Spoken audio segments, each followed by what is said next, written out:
Buenas noches, bienvenidas y bienvenidos a una nueva conversación en casa. Colombia transita su tercera semana de cuarentena y en estos días hemos visto que a pesar de las fuertes medidas de control social para que todos nos quedemos en casa, muchas personas o colectivos han adelantado diversas protestas en las calles. Es decir, que el escenario de cuarentena impone un silencio en las calles y un distanciamiento social, pero si observamos con detenimiento nos encontramos una sociedad que sigue claramente en ebullición. Para tratar este tema voy a conversar esta noche con Sandra Jaramillo Restrepo. Sandra, buenas noches, bienvenida a esta conversación. Hola Ana María, buenas noches y saludo también a la teleaudiencia, gracias por la invitación. Desde Medellín, ¿no, Sandra? Sí, desde Medellín. Sandra es doctora en Ciencias Sociales por la Universidad de Buenos Aires y se ha dedicado a analizar la movilización social a partir de la historia y la sociología. Sandra, antes de entrar en materia, veamos la siguiente nota, que nos ilustra un poco más cuál va a ser exactamente el tema de nuestra conversación esta noche. La lucha para enfrentar la pandemia del COVID-19 deja como reto principal a los gobiernos en el mundo entero dar prioridad a la atención de la emergencia en materia de salud, facilitando además medidas que mitiguen el impacto negativo que causaría el aislamiento obligatorio, especialmente en sectores vulnerables. La alcaldía de Bogotá, por ejemplo, destinó recursos y puso todo el aparato distrital en función de la emergencia. Lo propio han hecho las demás ciudades y municipios del país.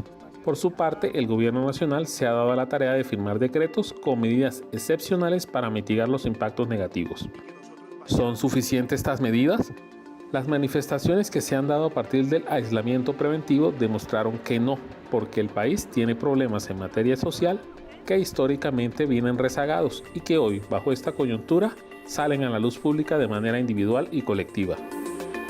Es así como la población del municipio de Soacha, territorio donde habitan personas de estratos 1, 2 y 3, que en su gran mayoría trabajan en Bogotá, en sectores como la construcción, servicios domésticos, bares y restaurantes, manifestaron sus preocupaciones porque al estar en el eslabón más débil de la cadena productiva, perderían sus empleos. La población que vive de las ventas ambulantes en Bogotá y en otras ciudades hizo lo propio.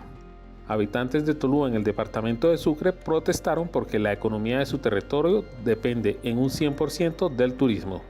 Lo mismo hicieron hombres y mujeres en la capital del país que se dedican al trabajo sexual como modo de supervivencia. Ciudadanos venezolanos mostraron su preocupación porque son personas que se dedican al rebusque diario. Asimismo, la población carcelaria protestó porque el grado de hacinamiento en las prisiones podría desatar un alto foco de contagio. ¿Cuáles son las medidas complementarias que deben pensar las autoridades nacionales y locales para enfrentar la pandemia de COVID-19, evitando que se generen nuevos brotes de protesta por vacíos en materia de atención social que históricamente se les ha rezagado?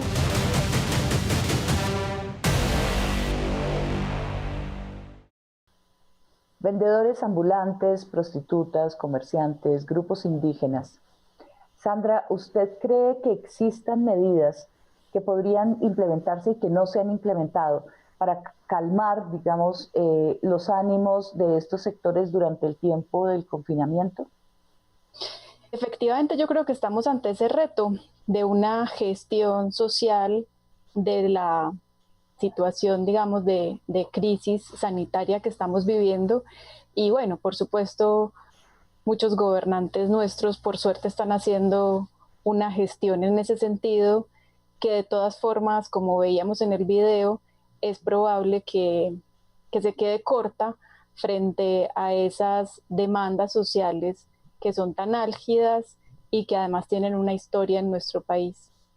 Hay una acumulación, digamos, de demandas sociales que en este momento efectivamente se sienten mucho más álgidas, sobre todo en algunos sectores.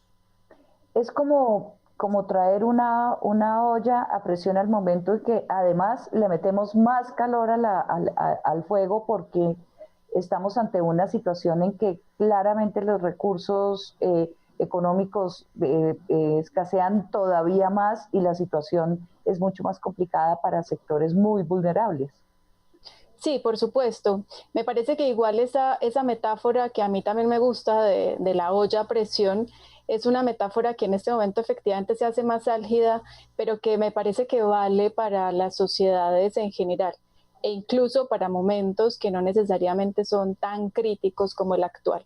Pensar en la sociedad como una olla que está en ebullición, que tiene fuerzas distintas, que tiene demandas distintas, también le da un sentido, digamos, a la protesta que tiene una dimensión también positiva.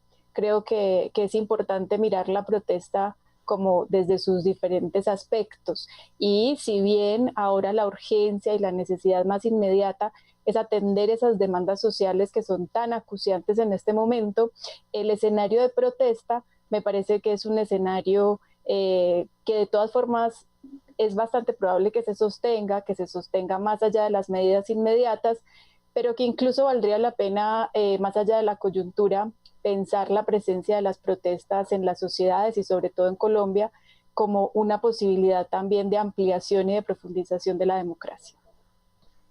¿Cómo se pueden vincular estos hechos de protesta de este momento de la cuarentena con las jornadas que empezaron con el paro nacional el 21 de noviembre? Claro, te decía que la situación de crisis, digamos, lo que permite es ver las cosas de una manera mucho más intensas. Una situación de crisis es un momento en el cual las sociedades de cierta manera se detienen, donde digamos que se pone en evidencia que las cosas no pueden seguir como estaban, y me parece que la crisis específica en este momento es que se visibilizan con muchísima más claridad un montón de situaciones que son obviamente locales y nacionales, pero que también son internacionales y que tienen que ver con unas desigualdades sociales acumuladas por un capitalismo tardío que creo que se estaba poniendo en escena desde fines del año pasado, porque como tú sabes y también toda la audiencia, las movilizaciones que vimos el año pasado, lo que llamamos la ola de protesta a partir del famoso 21N, hace parte de un contexto internacional, de un contexto de protesta que podríamos incluso nombrar como un contexto de protesta globalizada, la protesta globalizada, donde obviamente hay experiencias nacionales y locales que son bastante condicionantes. Digamos, el estallido social en Ecuador tenía una marca muy fuerte digamos, en las comunidades indígenas. El estallido social en Chile tenía una marca muy fuerte con los procesos de privatización de los servicios públicos, de los cuales ese país ha sido, digamos, el laboratorio latinoamericano de esos procesos de privatización. Y en Colombia podríamos reconocer también particularidades, entre las cuales, por supuesto, está toda la agenda de paz y la movilización alrededor del tema de paz y de los posacuerdos. Entonces, me parece que hay conexiones fuertes en términos de esa globalización de la protesta, y con el hecho de que esta situación de crisis me parece que pone en escena esa por decirlo así, esa desigualdad acumulada que el capitalismo ha ido produciendo y que yo creo que vale la pena que analicemos y que las sociedades se están movilizando también en ese sentido. ¿Podría uno pensar entonces que si no fuera por confinamiento, la movilización del paro nacional que aparentemente estaba en declive, ya entrando en el 2020, estaría pues mucho más reventada por la situación? Puede ser, pero también yo creo que la situación de crisis actual, de la crisis sanitaria, nos pone como en un escenario paradójico. Por un lado, me parece que es evidente que ha habido como, digamos, una contención de esa ola por la demanda, digamos, y la orientación de que tengamos un aislamiento social. Eso obviamente ha afectado, digamos, los encuentros y las lógicas de movilización que estábamos viendo, las reuniones barriales que se venían haciendo, las aglomeraciones, las movilizaciones. Vimos, por ejemplo, que la jornada de movilización citada originalmente el 25 de marzo tomó las formas de un cacerolazo. Entonces ha habido ahí, digamos, una contención. Pero por el otro lado, como te decía recién, me parece que también la situación de crisis, al poner en evidencia esas banderas y esas demandas sociales que estaban sobre la agenda, también como que intensifica, y me parece que puede ser también una oportunidad para que sectores muy diversos de la sociedad de cierta manera reconozcan y se vinculen de una manera más íntima con esas demandas que se venían planteando. Creo que el ejemplo privilegiado es el que tiene que ver con el tema de la salud y de la presencia de lo público en esta situación de crisis. Plantear una salud pública, un escenario de educación pública o por lo menos de contención o un poco de interpelación a la privatización de los servicios públicos sociales, me parece que el año pasado, aunque generó gran simpatía de sectores novedosos, y ese precisamente fue como una de las cosas que veíamos como particular de la movilización del año pasado, de todas formas seguía habiendo sectores que se plegaban a visiones de que esas demandas eran innecesarias o propios de unos sectores en específico. Cuando la situación de crisis nos interpela en lo más íntimo, nos hace sentir también todo este escenario que estamos viviendo en lo más individual, cuando soy yo como individuo quien se siente ante un escenario de incertidumbre, de inseguridad, cuando es mi propio cuerpo, digamos, el que se pone en una situación de riesgo. Yo creo que eso de todas formas abre como otros escenarios y, ¿por qué no decirlo así?, otras sensibilidades con respecto a esas demandas sociales que me parece que podrían ser interesantes visibilizar cómo se van a ir tramitando en los próximos días y, digamos, en un futuro, ojalá no muy lejano, donde podamos ir retomando ya contactos físicos. ¿Podría preverse entonces, Sandra, que en el momento que pasemos este momento crítico que ha de pasar algún día, habrá muchísimas razones que tendrá cada persona para querer protestar, para necesitar expresar colectivamente algo, pero a su vez posiblemente haya cambiado la manera o la expresión como se dan este tipo de movilizaciones? Es decir, ¿habrá una innovación también en la manera de protestar? Puede ser, es bastante difícil, digamos, hacer predicciones. Claro. Pero me parece que también hay como un cierto hábito de la protesta que aceitó el escenario que traíamos. O sea, esa famosa expresión de que lo personal es político, de que lo que me pasa a mí no es un tema solamente individual, sino también social, de que los privilegios, más que privilegios, son en realidad derechos. Me parece que posicionar eso en el escenario público colombiano es efecto también de esa ola de protesta de la que veníamos.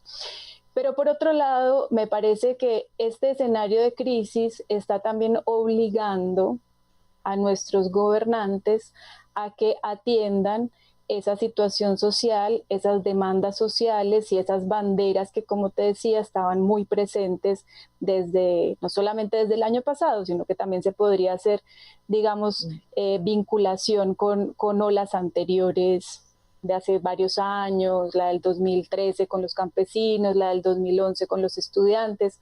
Nos podríamos ir pues para atrás y ver que hay como una tradición en esas demandas sociales. Pero el hecho de que la situación de crisis, digamos, obligue a que los gobernantes gestionen esa demanda social, me parece que también es un escenario interesante. Que nuestra alcaldesa en Bogotá, por ejemplo, esté planteando cosas como bajarle, como ella utilizaba esa imagen, bajarle la temperatura a la producción y ocuparse desde el Estado de atender un montón de demandas. Eso es un escenario obviamente efecto de esta crisis, pero bastante novedoso en Colombia. Y yo creo que tener unos gobernantes que se tengan que ir entrenando, por decir así, agarrando cancha en atender ese tipo de demandas, podría facilitarnos, como te digo, un escenario de ampliación democrática, porque así como decían incluso en este mismo programa hace unos días, que quizá nuestras sociedades tengan que aprender a vivir con el virus, así como hemos tenido que aprender a vivir con otras sociedades y que no necesariamente va a llegar un día donde el virus desaparezca y la vida adquiera una cierta normalidad. Tal vez así también podamos pensar en positivo, digamos, los escenarios de protesta social, porque precisamente con la imagen que decíamos ahorita de la olla a presión, las sociedades siempre van a tener demandas y yo creo que habituarnos a que los gobernantes tomen a las sociedades, tomen a los ciudadanos, tomen a los movimientos sociales como interlocutores válidos y como interlocutores con quienes se abran espacios honestos de negociación, creo que eso es, digamos, una tarea pendiente que teníamos en Colombia y que la situación de crisis nos obliga a entrenarnos en ese sentido. Sandra, así como decías que claramente el 21N y todo el movimiento del paro nacional estaba inserto en un contexto internacional que había que entender y reconocer. Asimismo, pues obviamente esta pandemia es pandemia porque es global, todos los países están afectados. ¿Cómo ve el escenario internacional de esos países que estaban más o menos en las circunstancias nuestras? Chile, Argentina, España. Sí, creo que ahí también hay una situación para analizar, porque así como decíamos, la protesta es global y también decimos la pandemia es global y precisamente es un escenario en ese sentido, diríamos, hasta interesante, como esta situación por la cual nos sentimos parte de un colectivo. Creo que el hecho de ver que lo que ocurre en un país tan alejado como China o en una lógica cultural tan distinta a nuestros países andinos como Italia, ver que esas realidades interpelan mi propia cotidianidad y me obligan, por ejemplo, a cambiar hábitos y demás, creo que eso nos hace sentir también como parte de, como dirían los ecologistas, del oikos, del planeta como una casa de todos. Y abrirse también como una conciencia tan fuerte de eso, me parece que está en vinculación con profundizar la idea de que hacemos parte de un proceso globalizado que obviamente tiene realidades nacionales y como ya sabemos, hay siempre como ese juego entre lo global y lo local al que nos invitan, como te decía ahorita, sectores ambientalistas. Pero donde hay una situación muy paradójica, porque también el capitalismo es una economía que se define básicamente por su política internacionalista y por su vinculación con la globalización, pero es muy paradójico, como vos mismo señalás, la relación que tenemos hoy de atender esa situación de crisis desde la lógica de los estados nacionales. Esa es una situación que yo creo que vale la pena analizar, se ha ido produciendo un debate, una reflexión en ese sentido, y yo creo que es oportuno, porque no solamente lo vemos en América Latina, donde es escasa la colaboración entre los países y donde se acude más bien a una lógica de cierre de fronteras mucho más acentuada que precisamente los vínculos, digamos, regionales, pero otro tanto estamos viendo, por ejemplo, en la Unión Europea. Claro, esas la Unión Europea, los países cerrando fronteras es como volver a 1940, ¿no? Es unas circunstancias muy que llamarían a pensar que posiblemente se exacerben los nacionalismos después de la pandemia. Por supuesto, vimos todos en las redes sociales esas imágenes tan impactantes de italianos quemando la bandera de la Unión Europea y exaltando la bandera nacional.